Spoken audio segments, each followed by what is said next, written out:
Bueno, muy buenas tardes. Gracias por escuchar esta nueva sesión que tenemos de Warmi Rumi, artistas latinoamericanos frente al racismo en Argentina. Y en esta segunda sesión tenemos la oportunidad de poder conversar con Gaby Mesina y con América López sobre sus dos trabajos, que son muy pertinentes hacerlos dentro de esta sesión y tras la mesa de debate que tuvo antes, porque tratan de lleno el tema que queríamos abordar en estas sesiones. Por una parte, lo que ya se dijo en la mesa de debate, que es en torno a la invisibilidad, es una pregunta muy pertinente dentro de la obra de Gaby Mesina: ¿dónde están las historias y la estética de las afrodescendientes?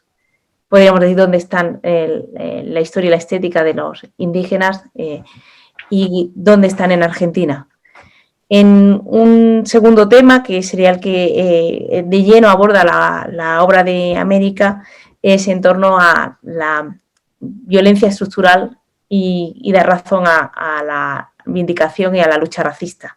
Esa violencia estructural que da dentro del sistema en el que estamos y que no es solo identitaria, sino que tiene que ver con todas las luchas de clases que transversalmente se introducen y que se concentran sobre todo en la violencia en un cuerpo de mujer y en un cuerpo que tiene su origen, tiene su etnia, tiene su género, tiene su demarcación social, y que como tal pues nos viene muy de lleno a lo que es el arte del performance y el origen de toda esta actividad de Warmi Rumi.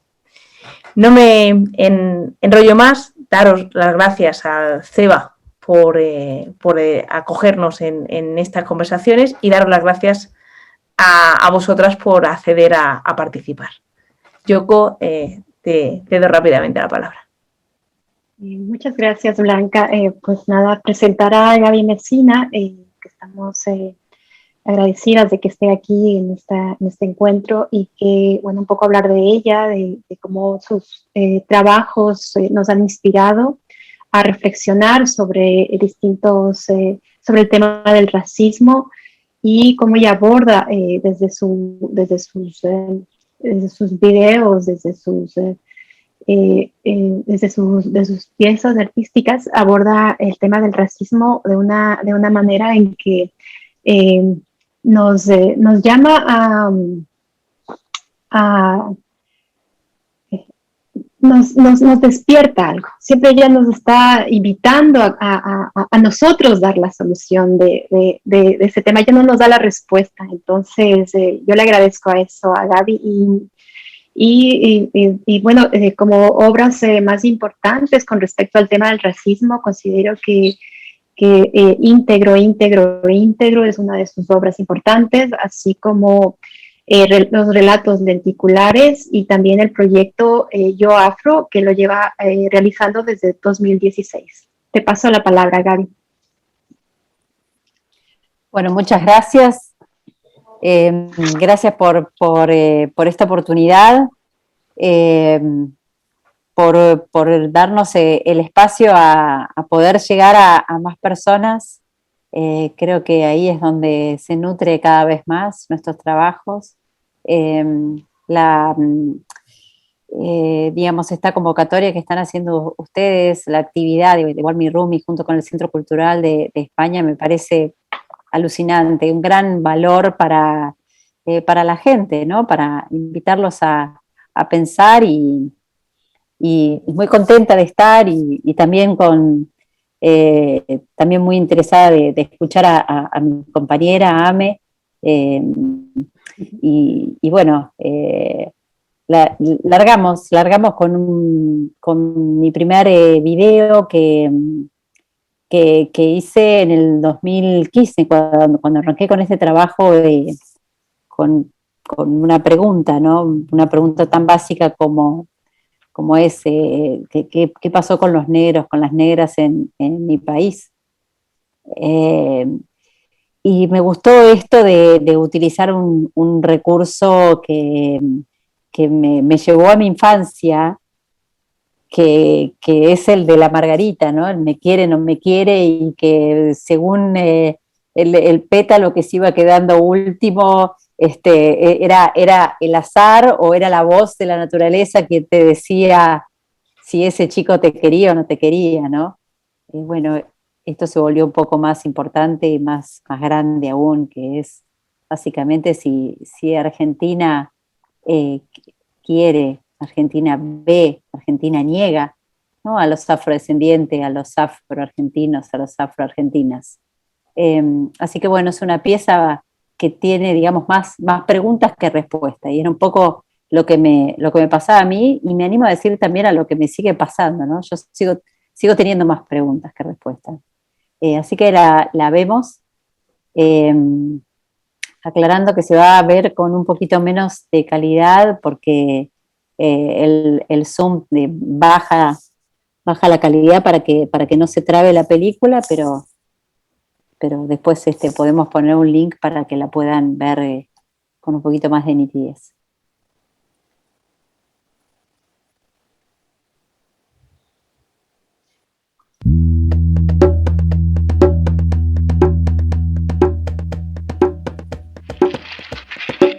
¿Me quiere? ¿No me quiere?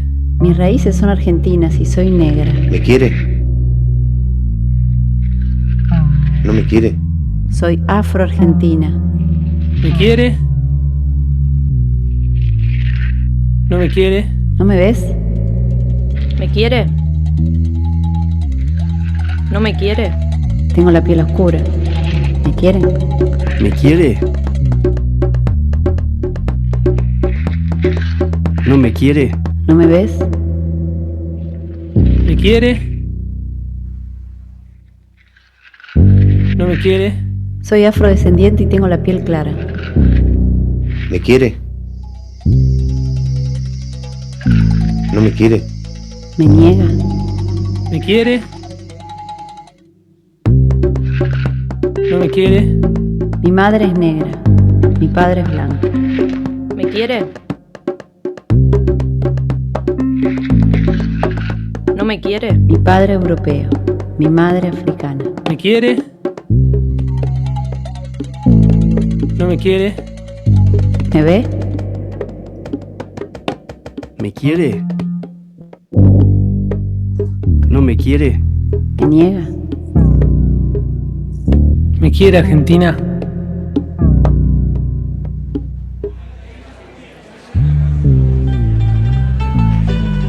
¿Me ves?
Bien, yo creo que el vídeo de los que he ido viendo a partir de todo tu proyecto con la afrodescendencia, es como tú decías, que produce más preguntas, y yo lo calificaría de más metafórico, o sea, como que es muy evocador. Es más la curiosidad, el misterio que genera en todo lo que las preguntas, y ahí haría una diferencia de algunos trabajos que después tienes, que son más documentalistas o más antropológicos, de un estudio en el que es más como una vindicación de las historias, y por supuesto interesante lo que se expone, pero con una visión un poquito más documentalista. Yo no sé si estás de acuerdo con ello, porque este de aquí es, yo creo que con la idea que tuviste, que recoge, pues son más como de perfume, más de esencia, que recoge más, pues igual que tiene que ver algo con la niñez, algo que tiene que ver con el sonido, algo que tiene que ver con la delicadeza. Y en ese micromundo que pasa entre dos manos, aparte de todo lo que tiene que ver con la margarita y por supuesto la bandera argentina, pues evoca algo que es íntimo. Y creo que ahí tiene esa fineza. Ese es mi parecer, ¿no? En la idea que tiene, ¿no? Y bueno, y en ese sentido, también lo que te quería preguntar un poco es si has notado una recepción diferente con respecto a este vídeo o después trabajos posteriores, o cómo comentarías un poco tú la recepción que crees que ha tenido, ¿no? Bueno, yo creo que hay mucho trabajo por hacer, ¿no? De parte de las personas en general, de repensar nuestra nación, nuestro pueblo, de una manera diferente a la que los que habituaron o los que impusieron desde que éramos chicos, ¿no? Y chicas, porque siempre nos hablaron de una Argentina blanca y europea. Entonces, a partir de esa premisa, es difícil también, como dice la película, ¿no? No me ves, me negás.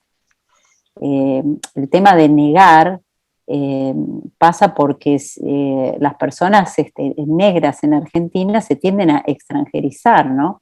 Uh-huh. Sos colombiano, sos brasilero, sos norteamericano, sos, pero no sos argentino. Entonces, es un acto muy violento. Entonces, creo que, respondiendo a tu pregunta, me parece que hay mucho trabajo urgente de parte digamos, de los argentinos, de las argentinas y de muchas migraciones, movimientos migratorios que han habido desde que desde que tenemos identidad hace miles de años atrás. Somos una nación, digamos, somos una gran mezcla, ¿no? Que creamos de que somos descendientes solos de españoles y de italianos es una mentira. O sea, los pueblos originarios y los esclavizados, digamos, nosotros venimos de ahí. Yo estoy segura que también vengo de ahí. No me hice nunca un genético, me gustaría hacérmelo. Acá en la Argentina no lo hacen. Me gustaría hacérmelo, yo creo que me voy a sorprender.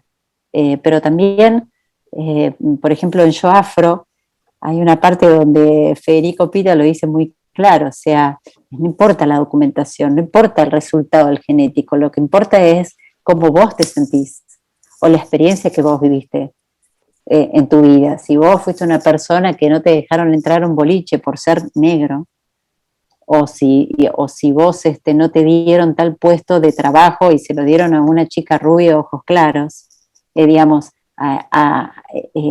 eso es lo que más importa más que un documento. Entonces, creo que,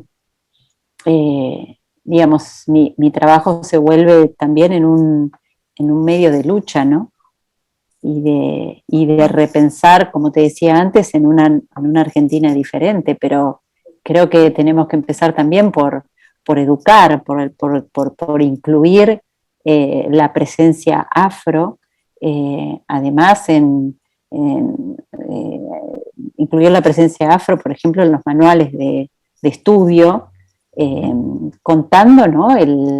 La fuerza que ha tenido, por ejemplo, la población afro para la construcción de nuestra nación, de nuestra libertad, de nuestra independencia, como María Remedios del Valle, mucha gente que se nombra a esa mujer y nadie sabe quién es, ¿no? Y María Remedios del Valle es la madre de nuestra patria.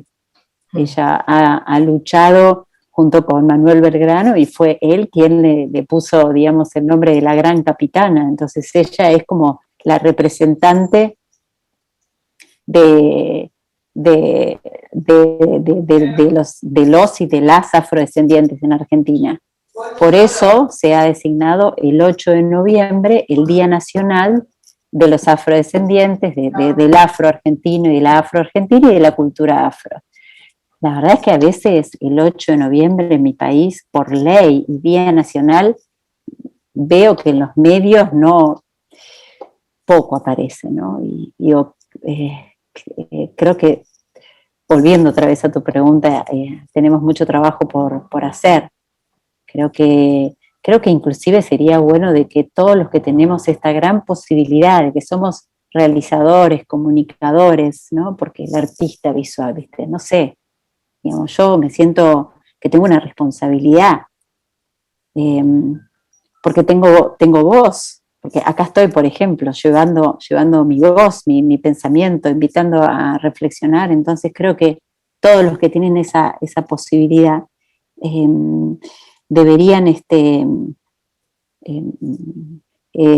tocar estos temas, ¿no? En su poesía, escritura, en su cine, en su danza, digamos, en su pintura, en sus esculturas. Creo que es un compromiso de la humanidad, pero en el mundo entero, ¿no? El racismo es una lucha urgente.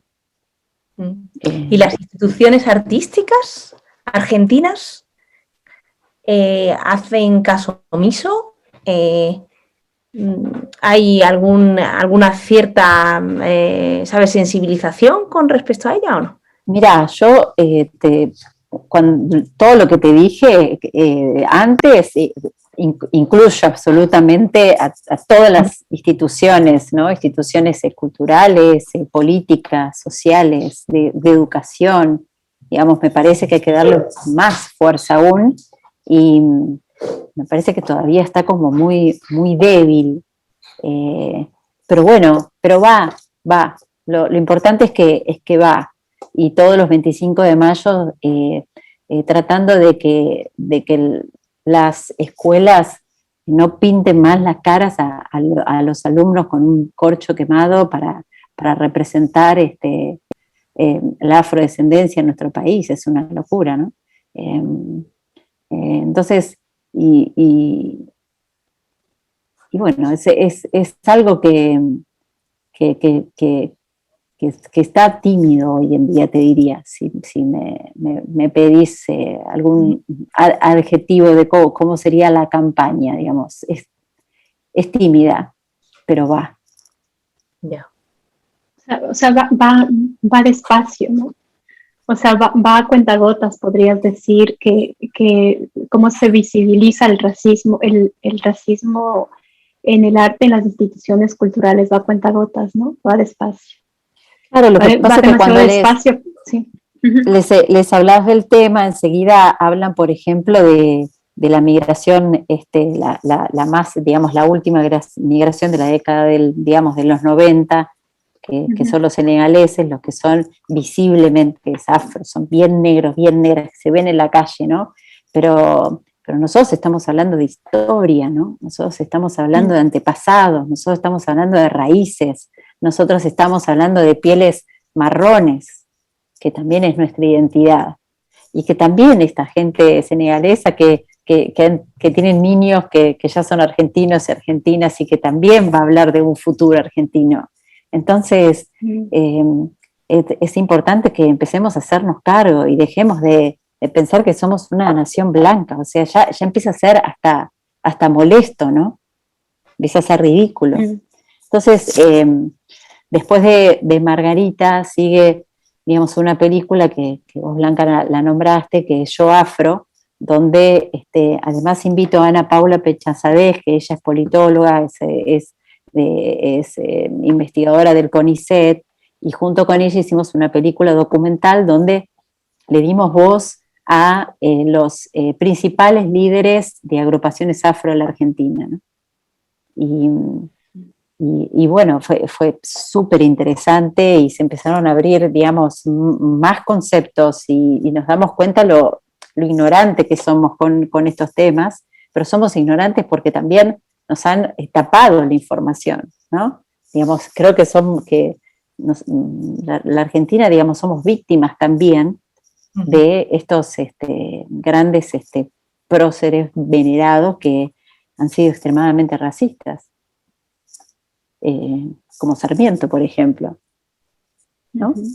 Digamos, que su deseo era tener un pueblo europeo y digamos, y se empiezan a aparecer unas verdades que uno se agarra a la cabeza, ¿no? Porque es como dar vuelta la historia y decir, bueno, ok, empecemos de cero.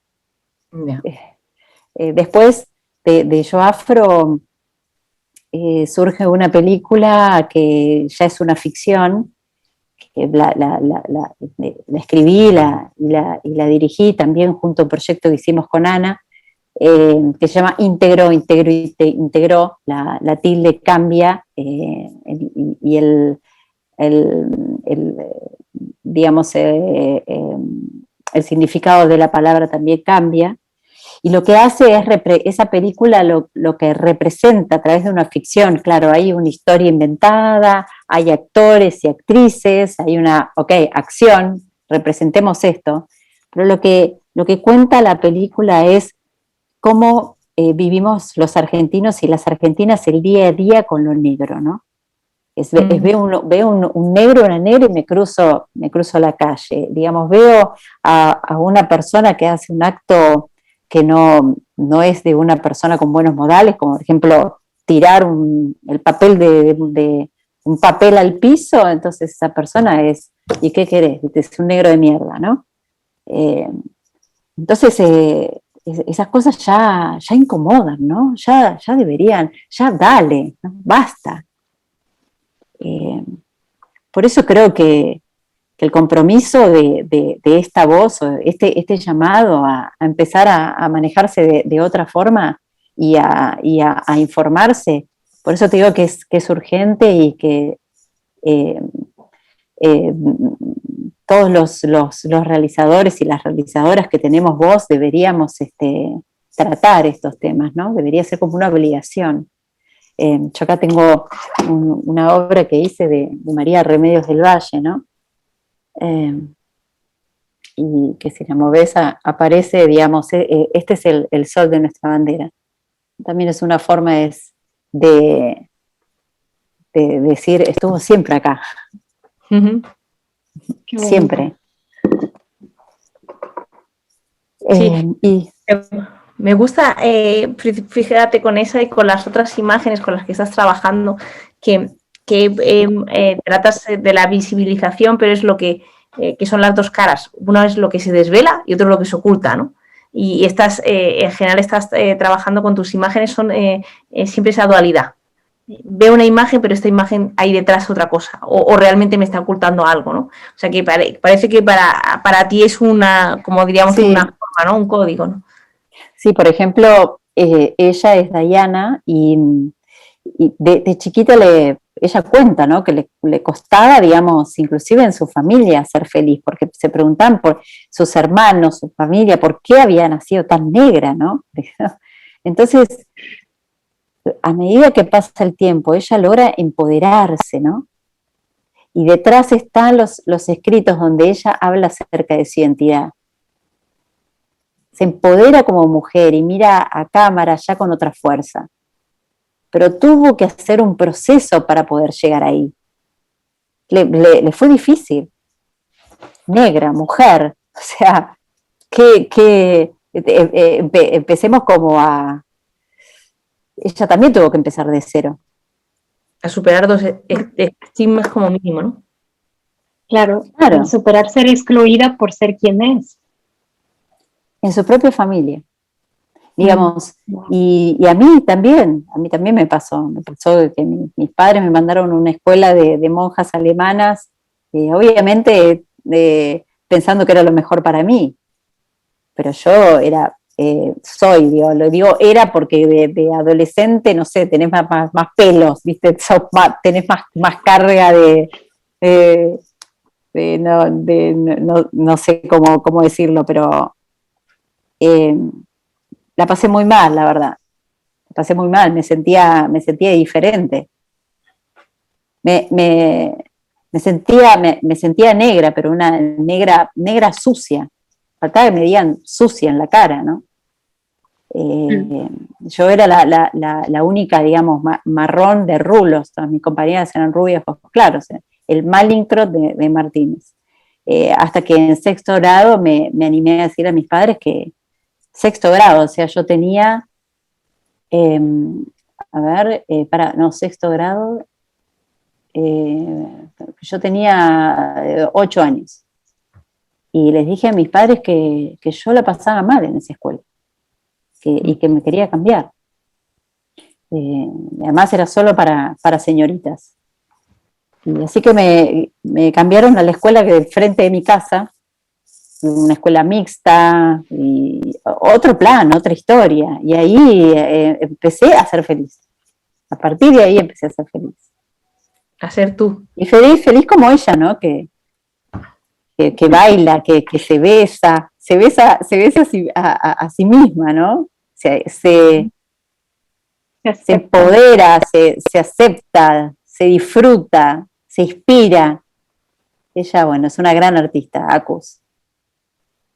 Además es una de las pocas mujeres tecladistas en la Argentina. Tiene sus sintetizadores en su melena afro. Una muy talentosa mujer. Y así me encanta trabajar con los lenticulares para contar las diferentes historias que interpreto a partir del diálogo con la gente, ¿no? Digamos, acá están estos hermanos que posan con su mamá y el abuelo, y después el hermano se va y tiene la misma mirada, ¿no? De ese abuelo con un DNI que dice Partido Peronista, ¿no? De la República Argentina. Uh-huh. Qué bueno. Y Bradley, por ejemplo, rodeado de amor, con su novia y sus padres, ¿no? Su padre negro y su madre blanca. Uh-huh. Y estas raíces, ¿no? Que cada vez nos tenemos que hacer más cargo. El proyecto fue mutándose desde el 2015 hasta el día de hoy. Empezó siendo visibilidad afro en Argentina, después fue Argentina afro, y ahora es raíces de una Argentina afro, ¿no? Me parece que es muy importante hablar de raíz. Pues yo creo que muy interesante, Gaby. Le vamos a pasar un poquito a América para... Sí, sobre todo porque perdón, Blanca, que te corte, porque Gaby nos comentaba que ella quería hablar sobre una raíz afroindígena, que es importante porque así sí me parece bueno dar paso a América. O sea, es lo afro con lo indígena que es necesario rescatar. Entonces, yo te agradezco, Gaby. El tiempo ha pasado volando, ha sido muy corto. Ay, sí, sí. Pero yo creo que lo que has dicho ha sido muy valioso y ha llamado la atención, ha sido necesario. Muchas gracias a ustedes nuevamente por la oportunidad. Las felicito por lo que están haciendo porque es alucinante que tengamos tanta gente que tenga esta iniciativa y que entiendan que es tan importante, ¿no? Es tan urgente, como decía antes, poder abordar estas cuestiones. Y Ame, yo me ocupo a las 6 de la tarde, pero te escucho estos 15 minutitos. Un beso enorme para todas. Gracias al Centro Cultural también. Yo ya me voy, dale. Gracias a ti. Gracias a ti. Chao. Bueno, les voy a presentar a América López. Ella es una artista visual, es profesora de artes visuales, es gestora cultural, integra el colectivo Identidad Marrón, es profesora de escuela y educadora popular en programas socioculturales que funcionan en villas y en barrios populares. En su producción podemos destacar su obra Mujer Linda, es la de Soldati, y la exposición fotográfica Hacer visible lo invisible.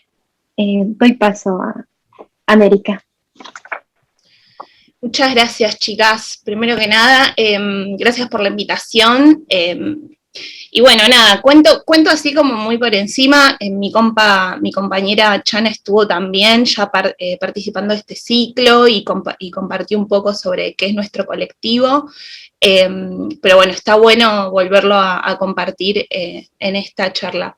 Bueno, Identidad es un colectivo que milita por las políticas públicas antirracistas acá en el territorio argentino y en Latinoamérica.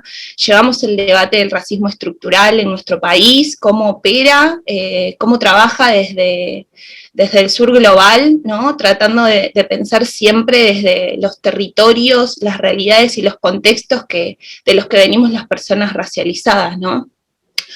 Y con respecto a eso voy tomando también lo que fue diciendo mi compañera Gaby, que es tal cual como ella lo va planteando desde su realidad y desde su origen afro, que es lo mismo que también sucede con las personas racializadas, hijas, hijos de inmigrantes, ¿no? Que somos los que mayormente venimos y construimos también esta Argentina blanca, ¿no? Esta Argentina que también crea el mito, ¿no? de un país súper blanco dentro de Latinoamérica.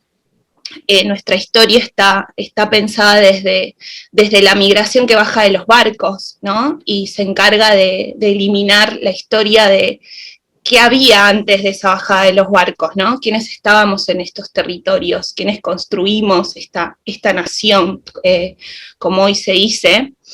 Y dentro de eso estamos las personas, ¿no? que provenimos de las comunidades y que hoy también seguimos habitando la urbe y que hoy nos hemos ido como adaptando, conformando a estas nuevas contemporaneidades de cómo vivir, ¿no? Entonces también eso habla mucho de cómo esta identidad empieza a construirse y empieza a cambiar también, y cómo el racismo sigue operando, más allá de 500 años que pasaron, pero se va modificando a través de otras prácticas, ¿no? De otros microrracismos y de otras maneras. Y una de esas maneras creo que tiene que ver con respecto a los derechos y a los accesos que tenemos las personas racializadas, a las distintas situaciones que atravesamos por tener este color de piel y por tener estos rasgos, estos fenotipos, y frente a qué cuestiones nos atraviesan, ¿no? No solamente la clase social determina también, ha determinado nuestro origen, sino que hay un montón de otros factores que en Identidad nos encanta también remarcar, y mi obra también habla un poco de eso, ¿no? Sobre cuáles son esas experiencias que vivimos las personas que tenemos esta identidad, que venimos de estos territorios y venimos de estos lugares. Así que bueno, la obra que hoy voy a presentar habla mucho de eso, tiene que ver con esta cuestión de qué es lo que sucede y qué es lo que pasa. Así que la voy a presentar, se llama Abrazando los Derechos, y Gyoko, si nos querés compartir, encantada. Ahora.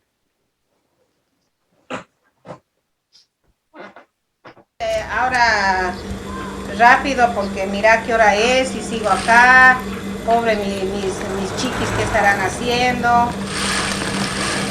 Igual yo ya les dejé encargado que coman, que no me esperen, que cierren la puerta, pero viste cómo son estos chicos, así que no creo que me quede más tarde, bueno.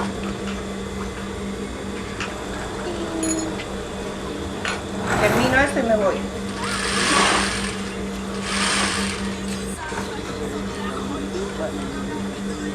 Así que mañana vengo temprano y terminamos el trabajo.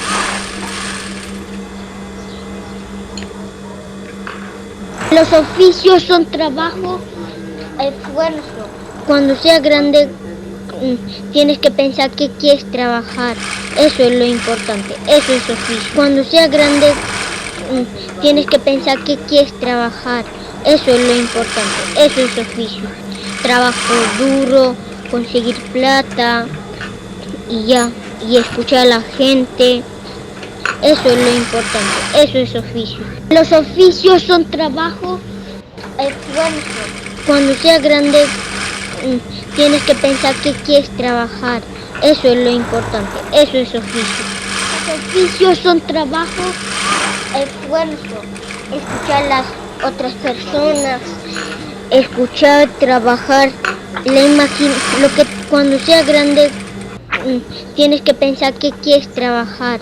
Eso es lo importante, eso es oficio. Trabajo duro, conseguir plata y ya, y escuchar a la gente. Eso. Los oficios son trabajo, esfuerzo. Cuando seas grande tienes que pensar que quieres trabajar. Eso es lo importante, eso es oficio. Cuando seas grande tienes que pensar que quieres trabajar. Eso es lo importante, eso es oficio. Trabajo duro, conseguir plata y ya, y escuchar a la gente. Eso es lo importante, eso es oficio.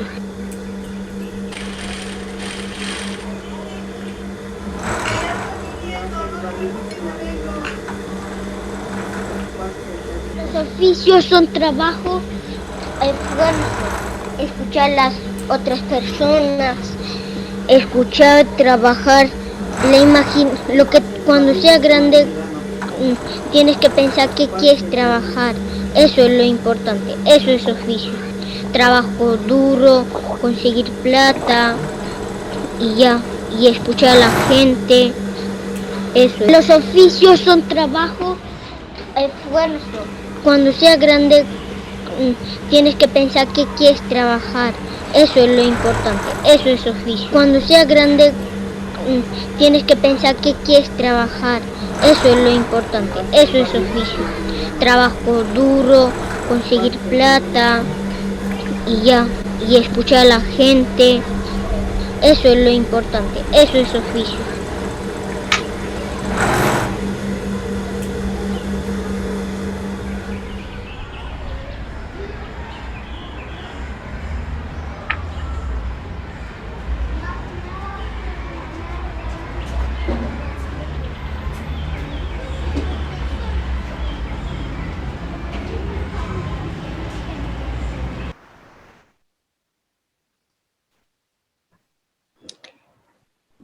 Bueno, el Yoko y yo que comentábamos con respecto a tu trabajo, a este vídeo, sí, al tener esas dos líneas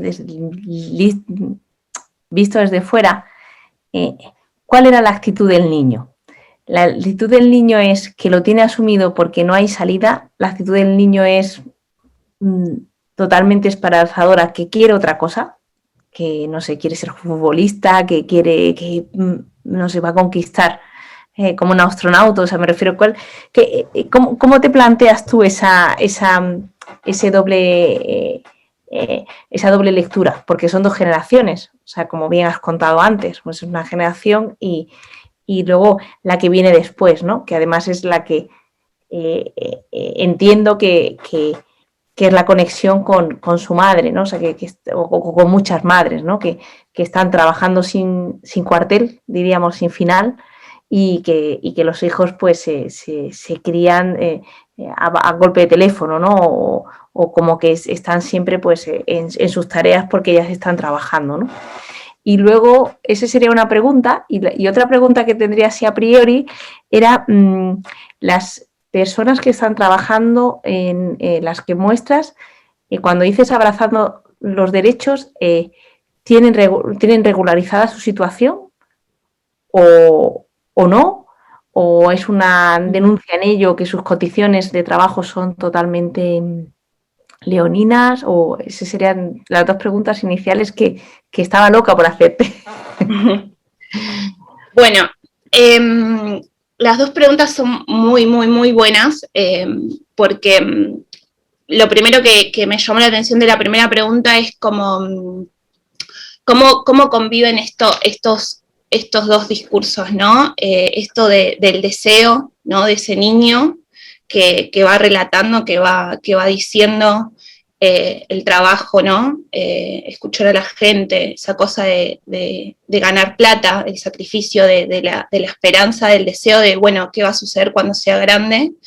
Y las imágenes de dos mujeres que están costurando, que hablan de una realidad, de una realidad que está bastante perpetua, primero que nada como en nuestro continente y en nuestro territorio, ¿no? Acá en Latinoamérica y en Argentina. Y ahí habla también sobre los derechos de estas personas, ¿no? Que va con la segunda. ¿Cuál es el lugar que están ocupando? ¿Cuál es la situación en la que están trabajando? ¿Cómo pensamos la precarización laboral acá en Argentina y en Latinoamérica? ¿Cuál es el color de esos trabajos, ¿no? ¿Cuál es el color de las personas que de alguna manera construyen el mundo, ¿no? El color de las personas que habitan los talleres de costura, las personas que se encargan de limpiar las casas, las personas que construyen las casas. ¿Cuál es ese color que habitan esas personas? Y esas son siempre las preguntas que voy pensando y que a lo largo también de mi historia, ¿no? y de mi producción artística no dejan de estar atravesadas.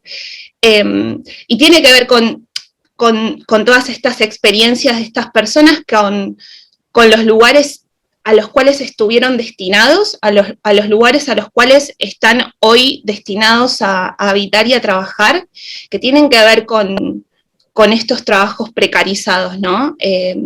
El Estado que no garantiza estas condiciones, estas condiciones y estos trabajos con acceso a derechos.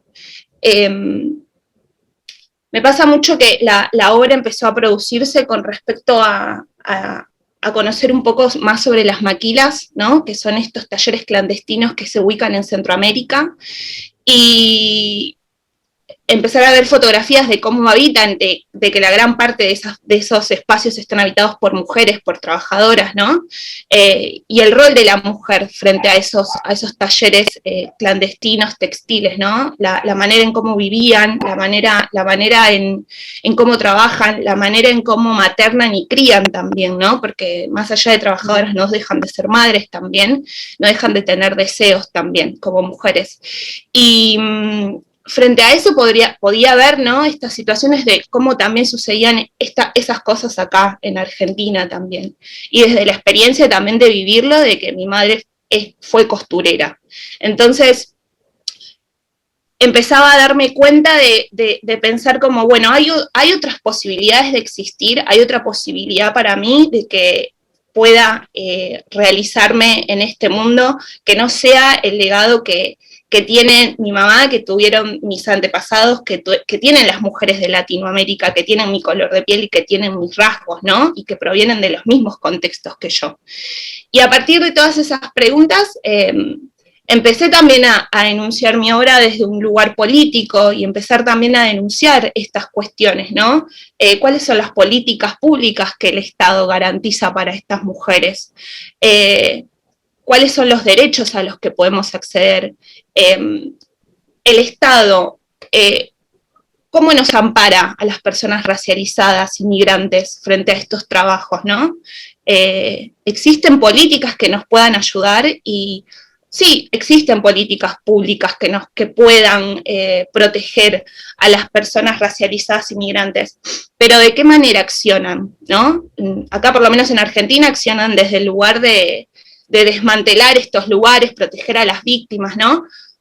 Pero también me encontraba y decía como, bueno, pero ese es el único trabajo que pueden acceder estas personas. ¿Qué pasa después de desmantelar? ¿Qué sucede con esa madre que tiene sus hijos, que trabaja en ese taller clandestino en el cual vive, come, cría, materna? ¿Qué sucede después? Esas son las políticas que tendrían que solucionar. De esa manera se solucionan las cosas.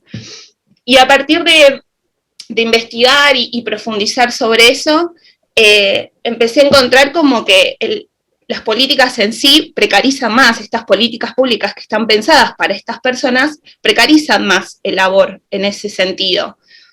no se piensan en políticas o leyes de autor, ¿no? Que ayuden a estas personas a tener la autonomía de producir sus propios trabajos, enseñarles a producir sus propios trabajos. Y empecé a ver que eso es una situación que también sucede mayormente en Latinoamérica, en Centroamérica, con esto que daba ejemplo en cuanto a las maquilas. Y frente a toda esa situación y a todo ese contexto, que también, o sea, que no solamente es trabajar en un taller clandestino, sino que también hay un montón de cosas que nos rodean, un montón de cosas que nos hacen empezar a darnos cuenta de que, bueno, esto es así y esto es lo que mayormente sucede con todos estos trabajos precarizados, esto es lo que sucede en Argentina, y crecer con la idea y con el deseo de poder cambiar eso, de poder existir y de poder desarmar eso que nos perpetúa, ¿no? Porque hay un montón de estructuras que van perpetuándonos. No es solamente que mi mamá me diga, bueno, o que nuestras madres migrantes nos digan, el día de mañana tenés que trabajar en un taller de costura, ¿no? Sino es toda una realidad, es toda una realidad, una construcción que hace muy fuerte que la única posibilidad que tengamos sea esa, porque no hay derechos, no hay políticas públicas que nos amparen, y en ese sentido tampoco necesitamos personas que salven, ¿no? a estas situaciones. Necesitamos que se piensen maneras en que nuestras realidades y nuestros contextos se puedan como cambiar, pero desde el lugar en el que estamos también, ¿no? Por eso reafirmo mucho, ¿no? Como de qué manera pensamos esas políticas públicas, porque hablo de esto y existen, pero no funcionan de la misma manera. O sea, la solución no es patear un taller clandestino, romperlo, sacar a las personas y luego listo, ya está. Sino es qué sucede después con esa madre, qué sucede con esa crianza, qué sucede con esa infancia, ¿no? ¿Qué destino hay para esos niños? ¿Qué destino hay para esas niñas? Entonces, bueno, creo que usar la voz de un niño que esté, ¿no?, reproduciendo este discurso que de alguna u otra manera es el que una madre construyó, porque no hay otra realidad para esa madre, habilita a que este niño cuando crezca pueda ser consciente de todas estas cosas y se pueda modificar esto, ¿no?, también. Eso. A mí me parecía, cuando comentábamos con Blanca tu vídeo, decíamos que el niño cuando se repite esa forma de ver la vida o de ver la economía, decíamos, es como un bucle porque es como como que tiene un condicionamiento del que no sale, ¿entiendes? Entonces, eso nos parecía súper interesante porque es un condicionamiento social que por ser persona racializada, pues estás obviamente incluida en ese grupo, ¿no?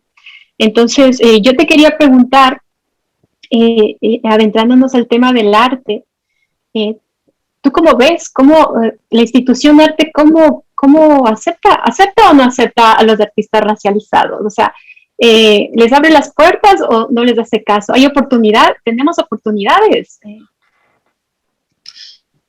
Desde mi lugar de artista racializada, puedo entender que el mundo del arte y la manera que tenemos de habitarlo siempre es también como desde el objeto de estudio, ¿no? Me he encontrado de que mayormente el arte argentino, al igual que la historia argentina, al igual que todas las instituciones, como decía Gaby, perpetúan este discurso, ¿no? De que las personas indígenas, de que los pueblos, de que las personas marronas, siempre estamos ocupando en la historia del arte o el arte siempre como personas como lo salvaje, ¿no?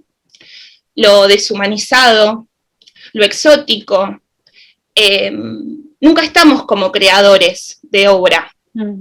Nunca he visto creadores de obra o mujeres que tengan mi color de piel, que tengan mis rasgos, o el de mis compañeras también.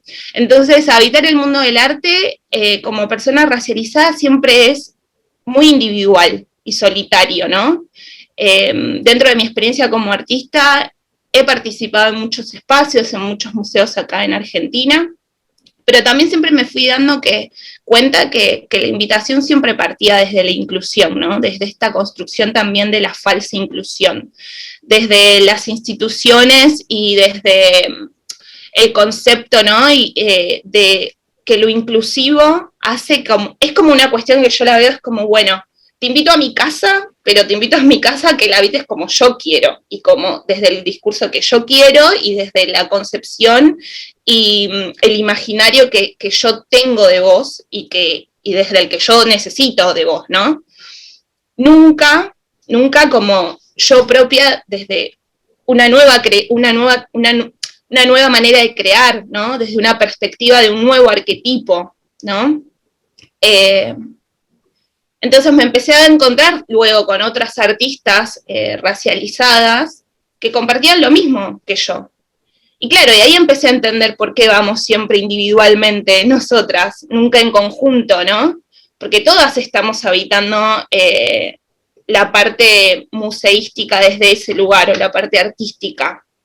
Porque siempre estamos vistas desde esto que digo, ¿no? Desde esto inclusivo, desde esta falsa inclusión, desde esta concepción también de la educación, desde el arte, ¿no? De que lo otro, lo distinto, siempre entra como algo que tiene que ver como este objeto de estudio, nunca desde los pensadores y constructores de conocimientos.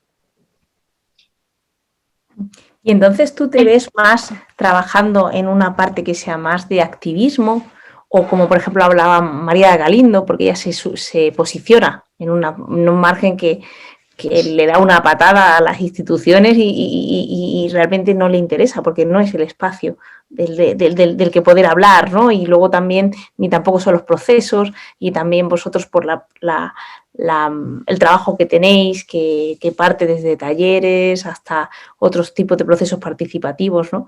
Pues no, las estructuras no sirven, con lo cual habría que generar otras, ¿no?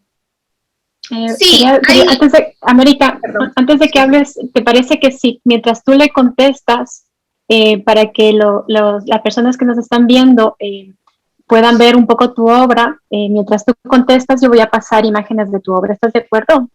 Genial, dale. Vale. Me parece que en el caso de las personas racializadas que estamos como constructoras de imágenes, ¿no? Pensando qué nuevos discursos construir, hacer como jaque dentro de las instituciones académicas es necesario, ¿no? En este sentido. Porque hay toda una academia construida desde una mirada colonialista también, y necesitamos deconstruir esa, o sea, yo como por lo menos hablo desde mi lugar, ¿no? Como habiendo estudiado para ser profesora de artes visuales, entiendo que mi formación ha sido solamente estudiar historia del arte europeo, cuando vivo en un continente latinoamericano. Entonces, no, esto habla muy fuerte desde qué lugares hay como que hacer hincapié de construir, repensar y hackear, ¿no? Esa manera de pensar. Porque eso luego sigue construyendo y sigue reproduciendo estas estructuras coloniales, racistas, ¿no? Y cuando hablamos de este racismo estructural, hablamos de este tipo de rizoma que opera dentro de nuestra educación, dentro de las instituciones que son las que nos forman. Entonces, yo opto, por ejemplo, el artivismo, porque siento que primero se parte como desde lo macro para ir a lo micro. Entonces, a mí me interesa bastante que las personas del contexto que yo provengo, que es la clase popular, entiendan de lo que estoy hablando, ¿no? Entiendan que el arte es una herramienta de lucha que enuncia problemáticas, que busca un nuevo lenguaje de contar las cosas que nos suceden, y a partir de que haya personas que empiecen a cuestionarse su cotidiano, la realidad que nos atraviesa, las cosas que nos pasan, entiendo que es importante luego llevar a la academia eso, ¿no? Y hablar desde el lugar, desde donde partimos, hablando no solamente, yo no digo que hablar desde la experiencia está súper asegurada, porque a veces la academia necesita que tengamos las estructuras para transmitir lo que estamos queriendo decir, ¿no? Y para que nos den legitimación también lo que tenemos que decir, porque las personas racializadas, o las personas que provenimos de las villas, del conurbano, decimos muchas cosas, pero siempre nos tienen que legitimar nuestra palabra, ¿no? O siempre está en duda lo que nosotros digamos. Cosa que yo siento que a las personas blancas no pasa eso, ¿no? Entonces, nosotros siempre tenemos que estar diciendo o afirmando lo que decimos, bueno, lo sacamos de tal libro, no, de hecho me pasa muy seguido y nos pasa dentro del colectivo de identidad, cuando venimos a llevar un debate sobre la mesa sobre el racismo estructural y después de hablar sobre un montón de cosas, la gente nos pregunta, bueno, ¿y quién dijo eso? ¿No? Como pidiéndonos autores y esas cosas para validar nuestra palabra. Entonces entiendo que esos mecanismos operan. Y si las soluciones están habitar la academia, habitar, ¿no?, estos lugares que legitiman nuestras voces, para que luego esto genere el camino a otras personas que vienen atrás mío, creo que es necesario. Creo que es necesario porque creo que mi compañera Chana lo dijo muy bien la otra vez, ¿no? Es un privilegio ser blanco y generar construcciones o conocimientos dentro de estos espacios que legitiman. Es un poco más difícil siendo una persona racializada, ¿no?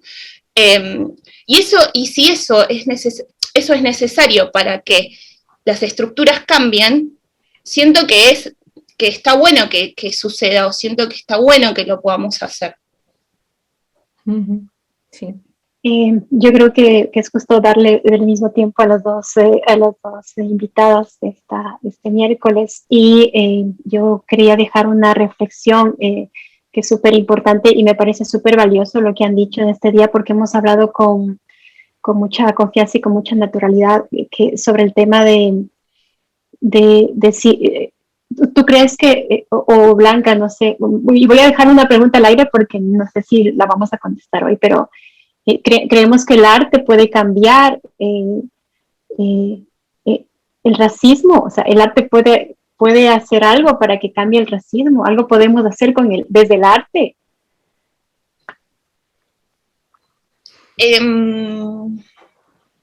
Yo creo que el arte es una gran herramienta que nos habilita a poder construir nuevos mundos, que nos habilita a poder construir nuevas imágenes, nuevos discursos.